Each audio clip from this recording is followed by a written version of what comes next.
जय हिंद स्टूडेंट, आपका स्वागत है KSC क्लासेस गया में। आज का टॉपिक है केशिकत्व और उसके बाद पढ़ेंगे केशिकत्व के उदाहरण। वीडियो को अंत तक देखना। यदि क्लास पसंद आता है तो इस चैनल को सब्सक्राइब कर देना और जरा शेयर भी कर देना। अब जरा समझेगा, सबसे पहले हम लोग पढ़ेंगे किसके बारे में? केशिकत्व के बारे में। लेकिन केशिकत्व को पढ़ने के पहले केश नली की जानकारी होना चाहिए कि केश नली किसको कहते हैं। केश नली किसको कहते हैं, ध्यान से समझेगा। केश नली कहते हैं किसको? तो केश नली ये शीशा का बना होता है। केश नली किसका बना होता है? तो शीशा का बना होता है। यही शीशा को हम लोग क्या कहते हैं? कांच कहते हैं। यही शीशा को हम लोग क्या कहते हैं? कांच कहते हैं। अब जरा ध्यान से समझेगा, ई का बना दिए? वृत्त बना दिए।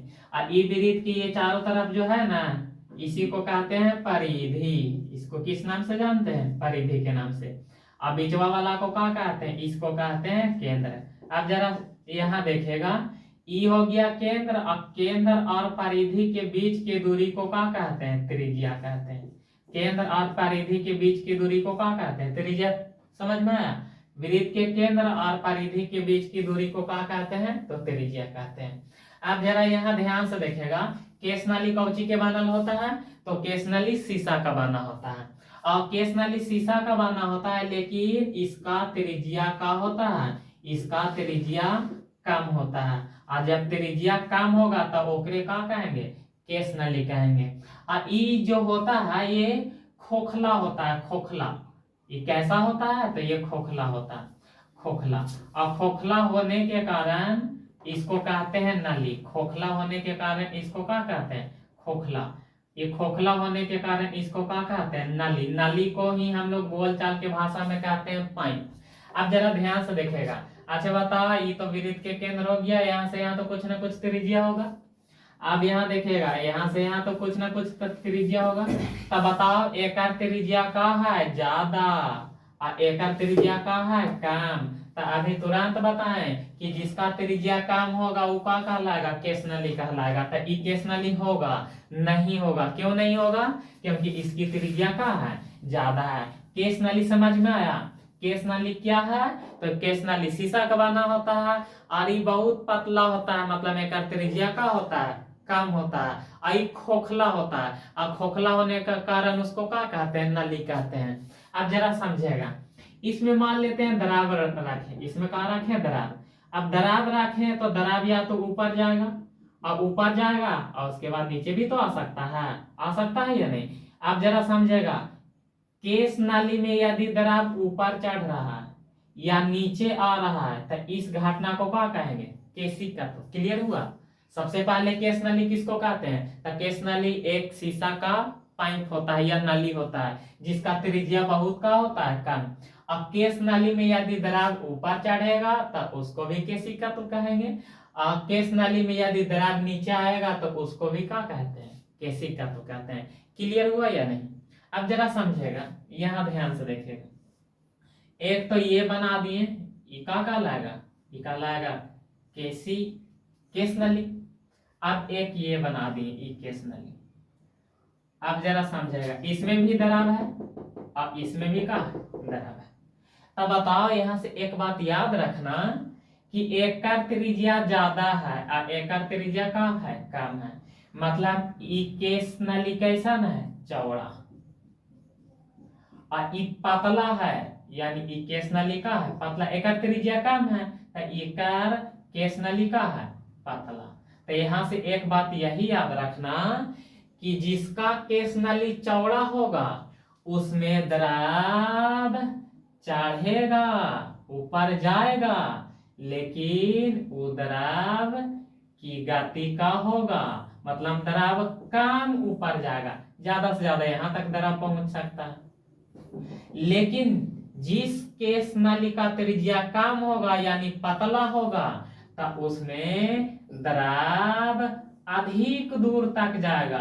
मतलब यहां से दरार ऊपर तक चला आएगा। ये दोनों बातें क्लियर हुआ कि नहीं? यदि केश नली चौड़ा होगा तो दरार कम ऊपर जाएगा, दरार की गति कम होगा।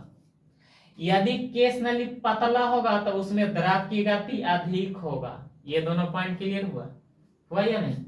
बताओ केश नाली में द्रव ऊपर चढ़ेगा या नीचे उतरेगा, उसको किस नाम से जानते हैं?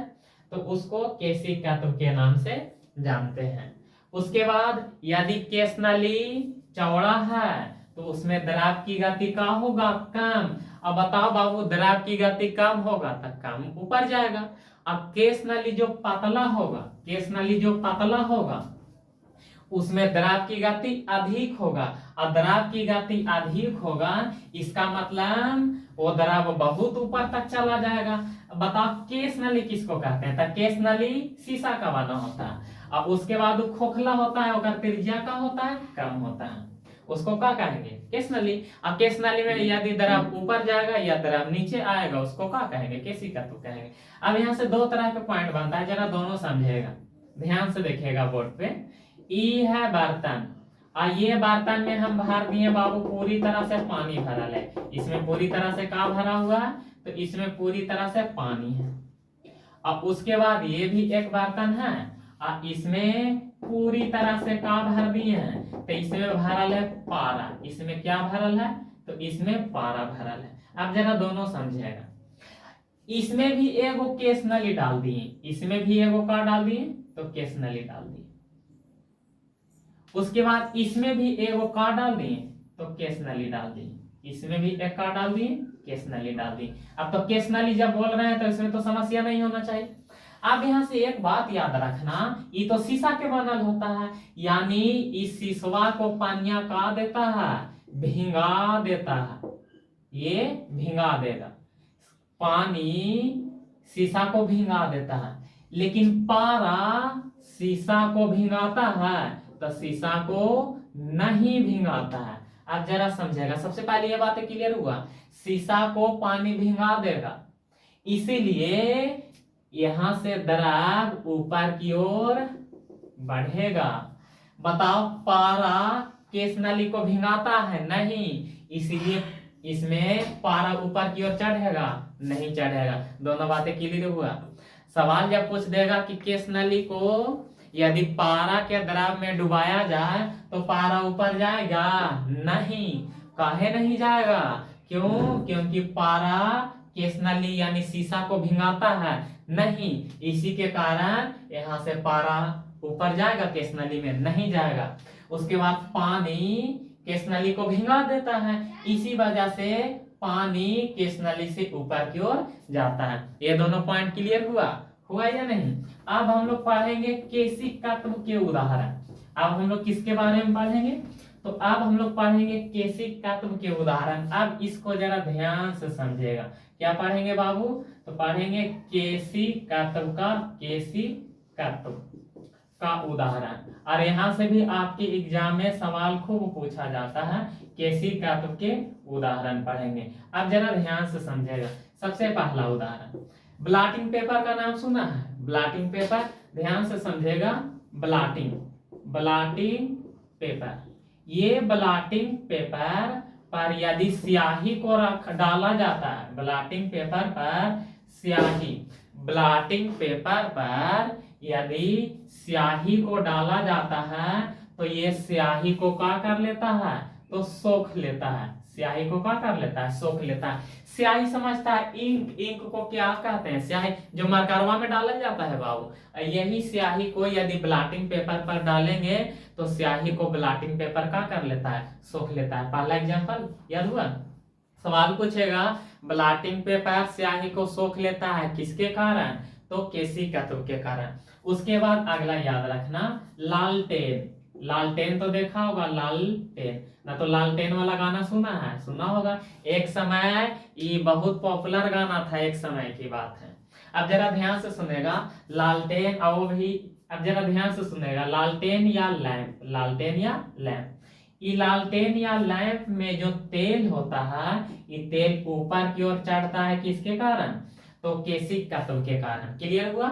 उसके बाद अगला एग्जांपल याद रखना कि पेड़ में पानी हो गया या खनिज लवण हो गया, ये सब ऊपर की ओर चढ़ता है, किसके कारण? तो केशिकात्व के कारण। क्लियर हुआ? उसके बाद एक और याद रखना, चौथा कृत्रिम उपग्रह। कृत्रिम उपग्रह समझता है? कृत्रिम उपग्रह। कृत्रिम उपग्रह उसको कहते हैं जो मनुष्य द्वारा बना के कहाँ भेज देवल गया है, ऊपर भेज दिया गया है। अब जरा ध्यान से सुनेगा, कृत्रिम उपग्रह में यदि केश नली को पानी में भिगाते हैं, कृत्रिम उपग्रह में यदि केश नली को कौची में डालते हैं, जरा ध्यान से समझेगा, कृत्रिम उपग्रह को कृत्रिम उपग्रह में यदि केश नली को कहाँ डाल दिए, पानी में, तब उस कंडीशन में केश नली के नीचे से पानी चढ़ते चढ़ते कहां से फेंके लगेगा, ऊपर से फेंके लगेगा। ये चार क्लियर हुआ। ब्लॉटिंग पेपर स्याही को सोख लेता है, किसके कारण, केशिकातु के कारण। लालटेन या लैंप में तेल ऊपर की ओर चढ़ता है, किसके कारण, केशिकातु के कारण। पेड़ पौधा पानी जल या खनिज लवण को ऊपर की ओर प्रत्येक शाखा में पहुंचाता है, किसके कारण, तो केशिकातु के कारण। उसके बाद बताएगा कि कृत्रिम उपग्रह में यदि केश नली को पानी में डालेंगे तो केश नली के नीचे से पानी चढ़ेगा, ऊपर से क्या करे लगेगा, तो फेंकने लगेगा। यहाँ तक क्लियर हुआ। अब उसके बाद जरा ध्यान से सुनेगा, पांचवा एग्जाम्पल, वर्षा के तुरंत बाद, वर्षा के तुरंत बाद किसान क्या करता है, किसान खेत को जोत देता है, किसान खेत को क्या करता है, जोत देता है। और जोतता है इसीलिए कि केश नली टूट जाए, और केश नली टूट जाता है तो पानी ऊपर की ओर वाष्पित होता है, नहीं होता है, इसीलिए मिट्टी में नमी बना रहता है। क्या बताएं कि वर्षा के तुरंत बाद किसान क्या करता है, खेत को जोत देता है। खेत को जब जोतता है तो खेत का जो मिट्टी होता है, मिट्टी का केश नली टूट जाता है, जिसके कारण पानी ऊपर जाता है नहीं, बल्कि पानी अंदर ही रहता है और उसमें नमी बना के रखता है। उसके बाद अगला एग्जाम्पल याद रखना, कॉफी पाउडर। क्या बाबू, तो coffee powder, coffee powder, coffee powder ये पानी में तुरंत का होता है, घुल जाता है, मिल जाता है, किसके कारण, तो केशिकातु के कारण। क्लियर हुआ, हुआ या नहीं। अब उसके बाद एक एग्जाम्पल और याद रखना, चलो यहाँ बताते हैं। सातवां एग्जाम्पल याद रखना कि कलम तो सब देखा होगा, पेन का नीब, पेन का नीब चीरा होता है, पेन का नीब का होता है, चीरा होता है। जैसे ही मार्कर है ना, या कलम देखा होगा तो कलम के नीब अंदर में थोड़ा चीरा होता है। चीरा इसीलिए होता है ताकि स्याही ऊपर से कहां तक पहुंच सके, नीब तक पहुंच सके, जिससे हम लोग आसानी से क्या करते हैं, लिख सकते हैं। बताओ केशिकातु की एग्जाम्पल याद हुआ, याद हुआ या नहीं, पूछ सकते हैं। बताओ ब्लॉटिंग पेपर स्याही को सोख लेता है, किसके कारण, तो केशिकातु के कारण। उसके बाद लालटेन या लैंप में तेल ऊपर चढ़ता है, केशिकातु के कारण। पेड़ के प्रत्येक शाखा में पानी खनिज लवण पहुंचता है, किसके कारण, तो केशिकातु के कारण। पेन का नीब चीरा होता है, केशिकातु के कारण ही नीब तक का पहुंचता है स्याही, जिससे हम लोग आसानी से क्या करते हैं, लिखते हैं। कृत्रिम उपग्रह में यदि केश नली को पानी में डाला जाता है तो केश नली के एक सिरा से दूसरे सिरा तक पानी पहुंच जाता है। वर्षा के तुरंत बाद किसान क्या करता है, खेत जोत देता है, खेत जोत देता है ताकि केश नली टूट जाए, और केश नली जब टूट जाता है तो पानी ऊपर की ओर जाता है नहीं, और मिट्टी में नमी बना रहता है। उसके बाद कॉफी पाउडर क्या होता है, तो कॉफी पाउडर पानी में तुरंत मिल जाता है, घुल जाता है, किसके कारण, तो केशिकातु के कारण। यहाँ तक